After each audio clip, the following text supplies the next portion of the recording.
Firebirds, and my pre-game ritual is always strapping my left ankle before my right ankle. It's a little bit silly, I know, but it's something I've always done since I was a young little girl. Even though it's very important to fuel your body before a training match, it's also extremely important to make sure your recovery process after you train or play is done properly. You should make sure you have a big stretch down straight after you train or play. And if you are able to jump into an ice bath, that can be also a really good way of recovering quicker for your next session. If you're jumping in a car and traveling for a long time, or even boarding a flight, sometimes it's fantastic to pull on a pair of compression garments such as skins to help with flushing the toxins out of your muscles, which make you feel a lot more fresher the following day.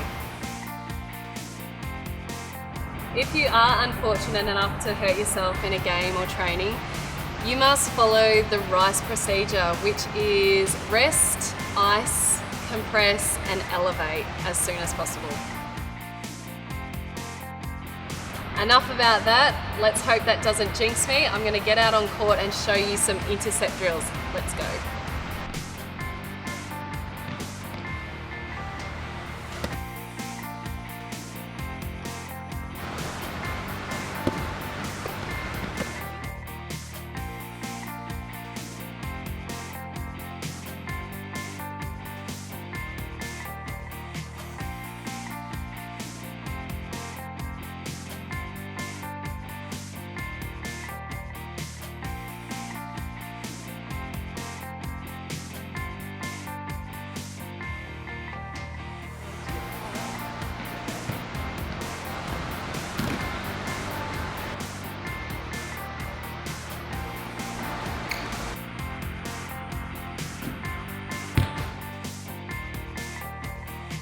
Well, hopefully you don't ever come up against a sharp little shooter who is as quick as Nat Medhurst, but if you do, then endurance is a really important factor to get you throughout a game and to help you keep up with her.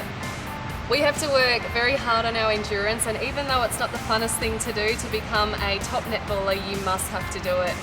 Endurance can be helped with things like hill sprints, suicides, and just getting your feet moving and working really hard out on court. In pre-season, even though fitness is an extremely important component, I also have to work very hard on making sure that my weights program is also completed so I can be nice and strong come the season.